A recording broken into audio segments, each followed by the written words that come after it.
Hey guys, how's it going? It's Dalla here. Now it's been a while since I made a video, but I just wanted to go over something that I posted on the Wild Shadow forums a long time ago. It's almost been almost 2 years ago now. Um, it was my "What class should I play" tutorial. It was all written in text. I wanted to get a video done so then I could start referring back to the old thread where people couldn't ask me questions. At least you can ask me questions in the comments or leave you channels to contact me if I don't respond there. Um, so the idea of what classes you should have, this is strictly speaking as bare bones. You've just started the game. You've got a feel of what class I like, what class I might not like. Generally, I'd recommend players go through and unlock every class. Don't max them.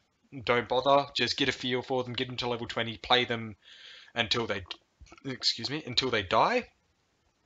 And any pots that you get, just kind of put them in your vault or put them on a mule and save them for when you actually start maxing your characters. Now, what I recommend is based off Anti-LOL's golden rule. For those who don't know who Anti is, he was the first 65 star before Ninja was introduced.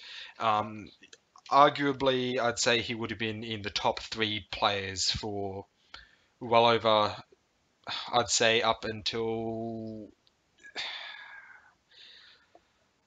just after Trench came out, where he sort of quit, he fell off the chart.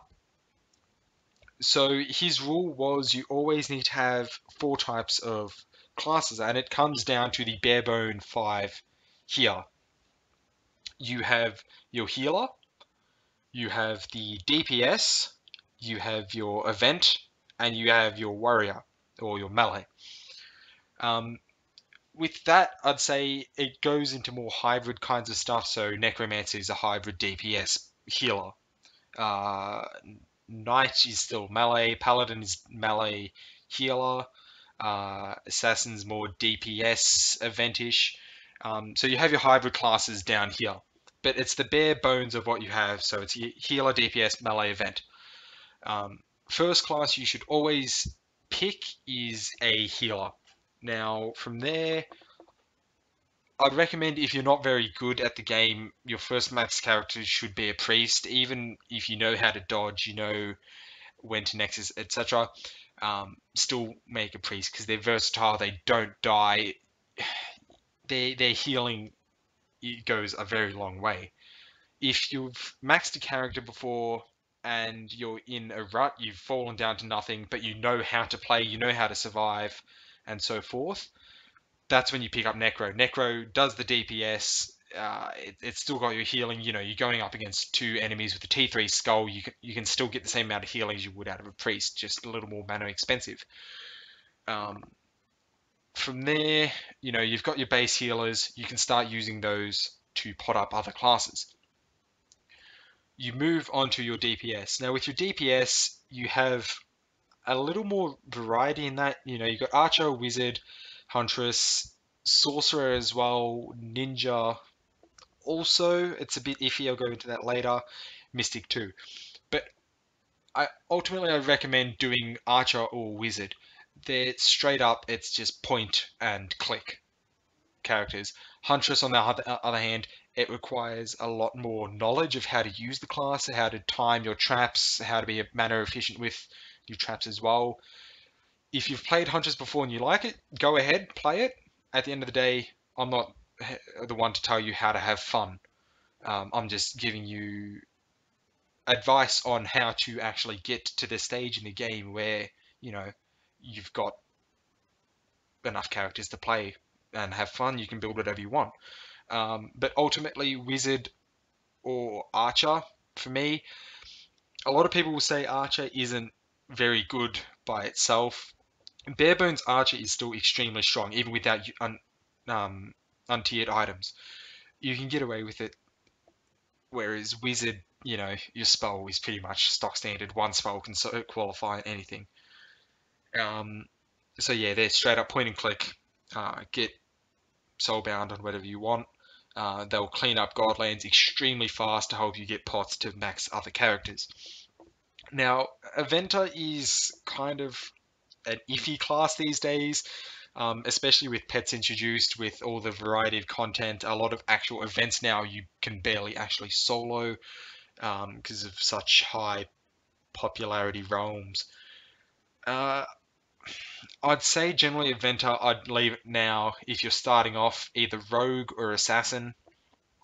Rogue, I list there, despite all the nerfs it's copped due to popularity of realms and the nerf to Quiet, I still think it's a very strong class to play. When you go down to it, it can solo Sprite Worlds extremely fast, especially if you're careful around Limon. And when it comes to endgame, it's still invaluable for trenches and for tombs. So it's not exactly too outdated as a class, but it's still in the meta. It's a bit dumbed down than what it used to be. You'd have rogues cleaning up cube gods left, right, and center, going back 2 years ago, 3 years ago. Assassin, on the other hand, I feel that it's gotten more popular over the past couple of years, especially with avatars popping up. They got a real massive spike in them due to their invulnerability phases. Excuse me. On the other hand, you've got Trickster. I wouldn't exactly recommend Trickster for now. Trickster and Mystic, I'd say they're both more endgame classes. They're very niche, in which you can do DPS and events with them. You can do your dungeons relatively fast with them. They're invaluable for Shatters, although I still think Shatters is a waste of time. But I'd say at most just go with either pick Assassin or Rogue, whichever one you enjoy more, go with one of those. After that, I'd recommend your melees, in which that comes down to Warrior, Knight, and Paladin. Warrior these days is it's tough to pick.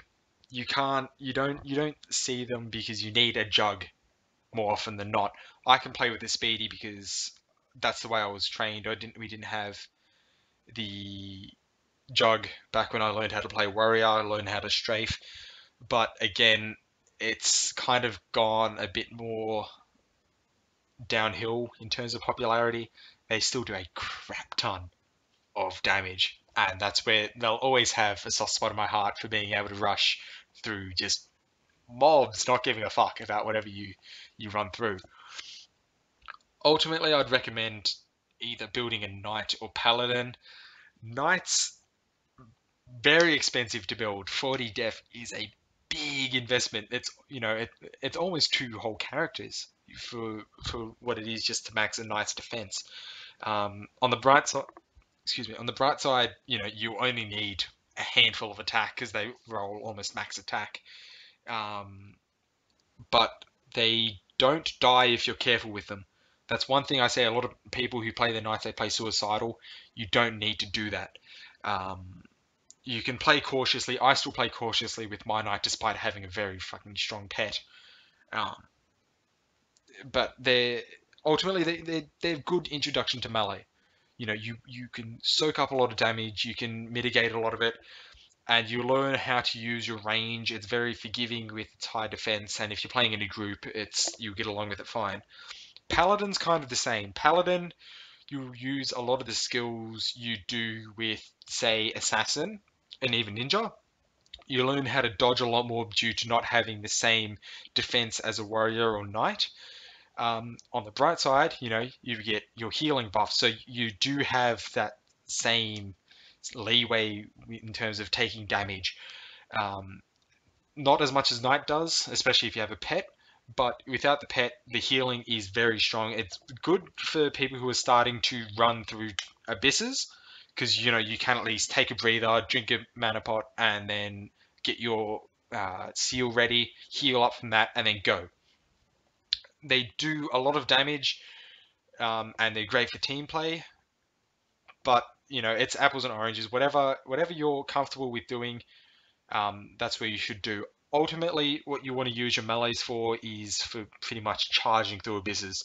That's why I'd say ultimately comes down to Paladin Knight, especially for solo play, because Warrior, it gets through abysses, but to charge through them at the same pace as a Paladin or Knight can, it's a little slower. From there, really, you have your base four. You have your healer, you have your DPS, you have your event, you have your melees. And after that, I pretty much recommend make whatever you have fun with. This game is played to have fun. That's what all games are played for. If you enjoy playing a trickster, make a trickster. If you enjoy playing a ninja, I know it sounds stupid coming from me, but play a ninja. Like you can do it. Ultimately, my rule of thumb is when it comes to maxing classes, max to 3-8 and move on. So if you get a priest or a necro to 3-8, and that 3-8 being max speed, max defense, and either max dexterity or attack, move on to the next. You'll struggle here because they both have wizard and archer both have very high attack, but it does pay off. However, these two classes absolutely dominate in Godlands. Once you have your maxed archer or wizard, they will absolutely clean up. You just smash through Godlands. It's a long grind to get through, but it does get more and more rewarding after that. And that's pretty much it. I'll go through a couple of tips in how to build your characters in another video. It's super simple stuff. It's just using alts, really. But yeah, I hope you enjoyed the guide. If you have any feedback, leave them in the comments. Otherwise, feel free to tweet or, yeah, do whatever. I'm always around, I think. I'm always on Reddit. If you need to contact me there, give me a yell. I'm always on every morning. And I'll be able to answer any questions you have. Cheers.